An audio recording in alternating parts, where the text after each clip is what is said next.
You are watching this video because you recently had a first herpes outbreak or recently tested positive for HSV1 and/or 2.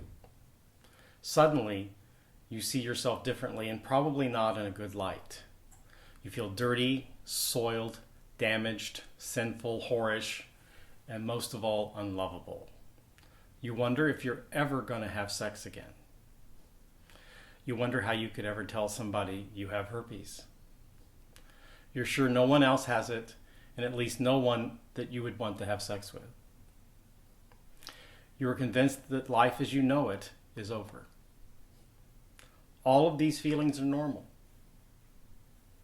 The shock, the internal chaos, the overwhelming shame is normal and common response to finding out you have herpes. The diagnosis is not the end of your life. It's certainly not the end of your sex life, but it is the end of some of your innocence. Virtually everyone that you've had sex with either has herpes or has been exposed to it. Type 1, in other words, oral herpes, is incredibly common and is the vast majority of people have it. It is generally passed on through family members. Aunt Jessie's kissing Junior on the lips is a very common way of passing on oral herpes. And if you've had a cold sore, or you know someone has a cold sore, you have herpes or they have herpes. That's HSV type 1. So all of those personal ads that claim to be disease-free and looking for the same are nonsense. They have no idea what they're talking about. And if you include HPV, which is anal warts, which virtually all the sexually active population in the world has, no one is disease-free. But that's another video. The bad news is it's possible to have herpes and never had an outbreak, so you don't know where the location of the infection is. That simply means it's harder to not pass it on to someone else. It is also possible to get type 1 or type 2 anywhere on your body. Type 1 being oral herpes, type 2 being genital herpes. Those descriptions are actually out of date, and because you can get them anywhere on your body. In my practice, I often get reports of people having them anally, vaginally, certainly on the penis. Then the most common location for gay men is in the back of their throat. So no matter how virginal you are or have not been, it's very likely that you have one or both forms of herpes. So take a deep breath. The most important question is, why is this hitting you so hard? What is it about having herpes that seems so devastating and overwhelming that some people literally are crawling up into fetal positions and going into hiding? Most people are uneducated about STDs in any meaningful way. So now you get to educate yourself, and you'll be educating others in the future. It's the only way to reduce the stigma. Second is you get to face your shame about sex. Let me define shame for you. I usually define shame in differentiating it from guilt. Guilt means that you feel bad about something you've done, something that you didn't do, something that you thought about doing, all of those parameters. Shame is feeling bad about who you are. And when you get to the place of shame, it's I am bad, I'm broken, I'm flawed, I'm sick, I'm perverted, I'm worthless. Shame happens throughout childhood. A parent, instead of saying, Billy, that was a bad thing that you did, just says, bad Billy. That's shaming the child. We all have shame about sex. It's impossible to grow up in our puritanical society without downloading some degree of shame about sex. Sex is dirty, sex is bad, sex is sinful, sex needs to be controlled, it needs to be justified, excused, needs to be extinguished. Those are all the puritanical values around having sex. We play out these disagreements politically over abortion, porn, HIV, STDs, prostitution. So we've tried valiantly to legislate morality and sex in this country and continue to do so. So even when a woman who wants birth control is called a slut, that is shame. The struggle about the purpose of shame and the conflict about it being just for procreation or for recreation, pleasure, and connection is all rooted in shame. So having herpes brings all of those deeply unconscious feelings about sex being shameful to the surface. Some people have eroticized the shameful sexual feelings from a little bit to a lot, meaning that there's an overt connection in between feeling bad and the erotic feelings. Many people, and to some degree most people, have eroticized the connection in between sex and shame. That means that there's an overt connection in between when they're feeling sexual and they're tied into that shameful feeling of feeling bad. And so it can show up in their sex lives, in their fantasies, in their role plays, or whatever's going on in their head when they're having sex. But again, that's another video. Most of the shame about sex comes from our families, and our parents in particular. We watched them around sex. How they had sex, how they didn't have sex, how they interacted, whether they were affectionate towards each other. And a children's job from the moment they pop out is to make sense of all the data that they receive from their parents and the world. And so they don't have the full context of understanding that mommy and daddy are fighting. They're coming to their own conclusions about that. What did your parents tell you directly about sex? What did they tell you indirectly about sex? And what of those messages are you carrying around consciously and unconsciously in your brain? And how did they demonstrate that? Did they tell you sex was only for procreation? Or did they say it only happens in the context of a marriage? While you may or may not believe that consciously or intellectually, emotionally, that's all been downloaded in there somewhere. And again, what did their actions tell you? How did you interpret those actions? And how is that playing out in your life? No matter what they did, you came to your own interpretations about their words and actions meant. So let's come back to herpes. So herpes, because of the way it's held by society, is closely associated with shame. Hence, you are diseased, you are dirty, you are a whore. The same is true, or at least was true, about HIV and HPV. Any sexually transmitted virus is considered dirty. The irony is that you can get HSV, herpes, and HIV through non-sexual contact. HPV is so common that that's why they're encouraging kids to be vaccinated before the age of 13, because the moment they start becoming sexually active, they're being exposed to HPV, and the only way to stop that is to vaccinate them before they're sexual. Now I'd like you to do an exercise. I'd like you to take a moment, close your eyes, and think of that moment when you found out you had herpes, when the doctor told you, or the healthcare worker. And look and see if you can figure out what that negative belief is for you about you. What is that negative belief about shame? It might be something like, I'm dirty, I'm bad, I'm vile, I'm cheap, I'm ruined, I'm soiled, etc. Stop the video for a moment, do the exercise, and then continue. For most people, this is a very painful process. But facing your truth and facing the pain that goes with it is the first step in coming to terms with having herpes.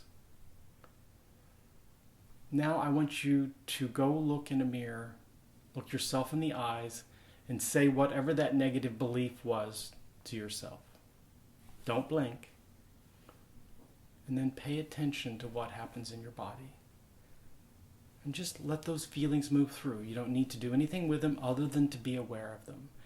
And keep doing it until such time as there aren't any more feelings there, that it's just gone. And if the feelings get worse, if you find you're collapsing in some way or emotionally getting more and more upset, stop and get to a therapist. Because there's a lot more going on for you around sex and shame than what's going on with herpes. And that needs to be addressed with somebody else's assistance. So do the exercise, and I'll be here when you get back. Just to recap, The roots of how you feel about having herpes has everything to do with about what you downloaded from your family and your society about having sex. The gift of herpes is that you get to face this shame and hopefully work through it.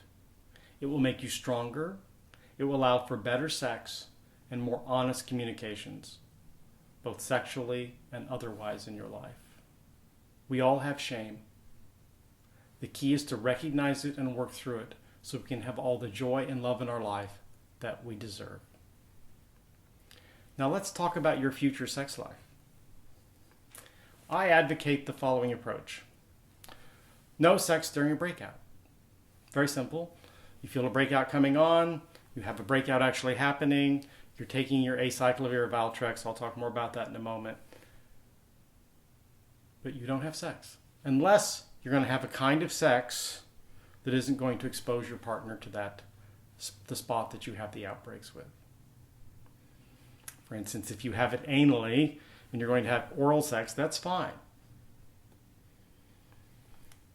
If you actually have outbreaks, be aware of that location, because that is how you'll pass it on to another person, is from that spot of the outbreaks. It's also really helpful to have a lot of body awareness, particularly around this site of the breakouts. If there's a tingling sensation, it probably means you're shedding or you're about to have a breakout, so that if you know that's coming on, you know to either take your medication or to not have sex.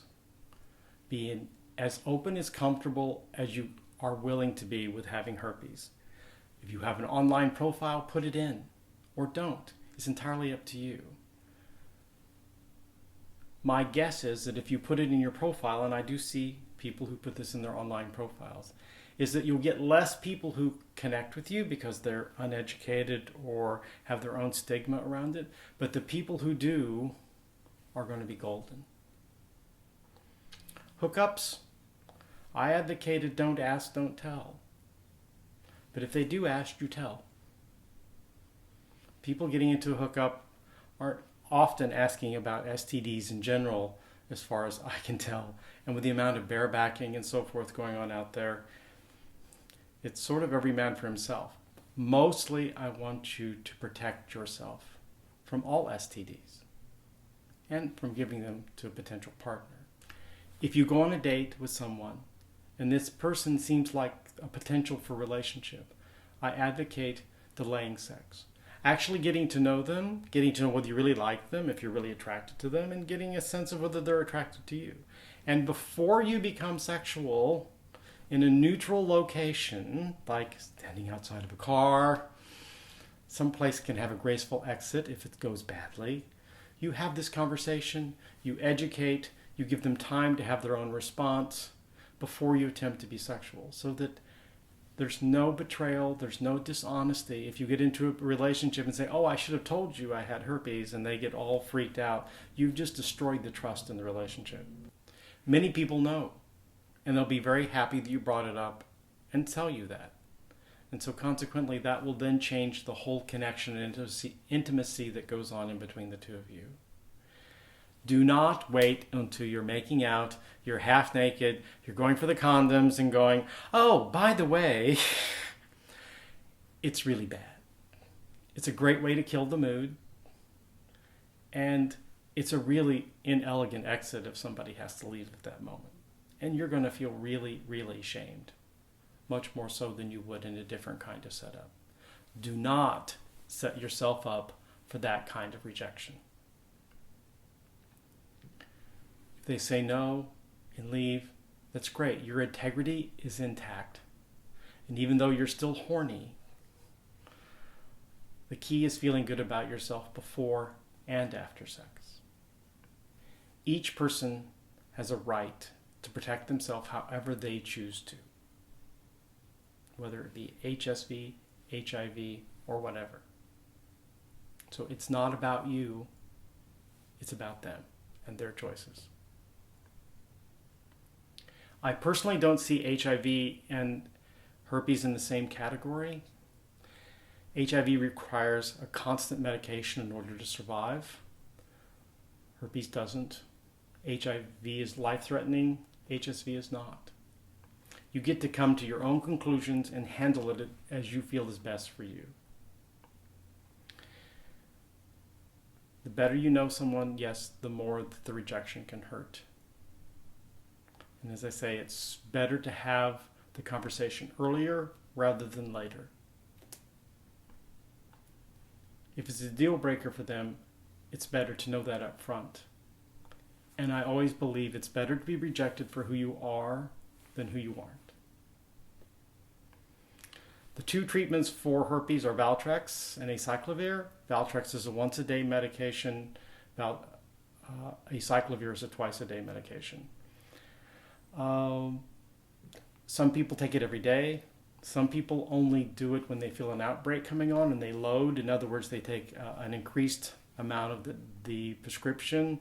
Like instead of taking 2 a day of acyclovir, you're going to take 6 or 8 a day for a few days in hopes of heading off the infection or the outbreak. In hopes of heading off the outbreak or stopping it altogether, minimizing it in some form. The bottom line is it's just a virus. It's not a commentary on who you are. It doesn't say anything about you as a sexual person. It's no different than getting measles or chicken pox. You got exposed, you contracted the virus, it's not lethal, and it's mostly an annoyance. You will acclimate in time and come through this just fine. Perhaps even better than you were before. For a small percentage of people who get stuck in this and can't get out of the shame and they start spiraling downward, you need to know this is not about the herpes.